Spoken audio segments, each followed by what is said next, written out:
साधु और चूहा पंचतंत्र की कहानी। महिलरोपियम नामक एक दक्षिणी शहर के पास भगवान शिव का एक मंदिर था। वहां एक पवित्र ऋषि रहते थे और मंदिर की देखभाल करते थे। वे भिक्षा के लिए शहर में हर रोज जाते थे और भोजन के लिए शाम को वापस आते थे। वे अपनी आवश्यकता से अधिक एकत्र कर लेते थे और बाकी का बर्तन में डालकर गरीब मजदूरों में बांट देते थे, जो बदले में मंदिर की सफाई करते थे और उसे सजावट का काम किया करते थे। उसी आश्रम में एक चूहा भी अपने बिल में रहता था और हर रोज कटोरे में से कुछ न कुछ भोजन चुरा लेता था। जब साधु को एहसास हुआ कि एक चूहा भोजन चोरी करता है, तो उन्होंने इसे रोकने के लिए सभी तरह की कोशिशें की। उन्होंने कटोरे को काफी ऊंचाई पर रखा ताकि चूहा वहां तक पहुंच न सके, और यहाँ तक कि एक छड़ी के साथ चूहे को मार भगाने की भी कोशिश की, लेकिन चूहा किसी भी तरह कटोरे तक पहुंचने का रास्ता ढूंढ लेता और कुछ भोजन चुरा लेता था।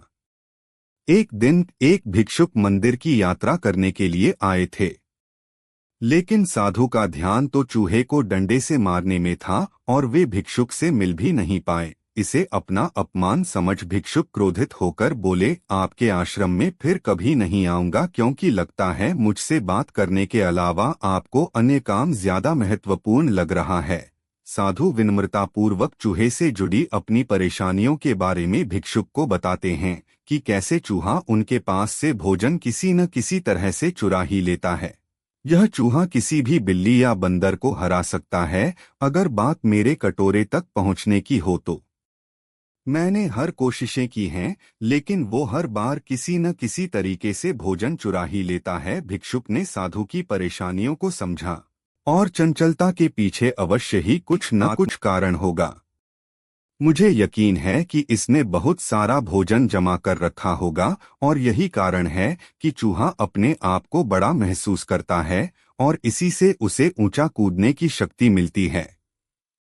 चूहा जानता है कि उसके पास कुछ खोने के लिए नहीं है, इसलिए वो डरता नहीं है।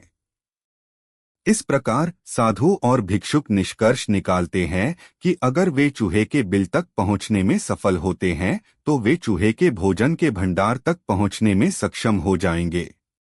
उन्होंने फैसला किया कि अगली सुबह वो चूहे का पीछा करेंगे और उसके बिल तक पहुंच जाएंगे।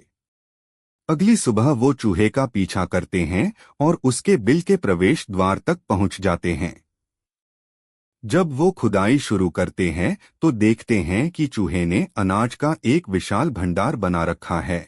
फौरन ही साधु ने सारा चुराया गया भोजन एकत्र करके मंदिर में लिवा ले जाते हैं। वापस आने पर अपना सारा अनाज गायब देख चूहा बहुत दुखी हुआ और उसे इस बात से गहरा झटका लगा और उसने सारा आत्मविश्वास खो दिया। अब चूहे के पास भोजन का भंडार नहीं था, फिर भी उसने फैसला किया कि वो फिर से रात को कटोरे से भोजन चुराएगा।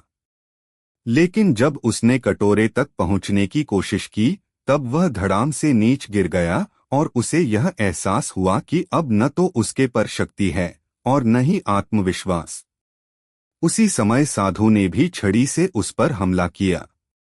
किसी तरह चूहे ने अपनी जान बचाई और भागने में कामयाब रहा और फिर वापस मंदिर कभी नहीं आया। यदि हमारे पास भी संसाधनों की कमी न हो तो हम में भी अद्भुत शक्तियां और आत्मविश्वास की कमी कभी नहीं आ सकती।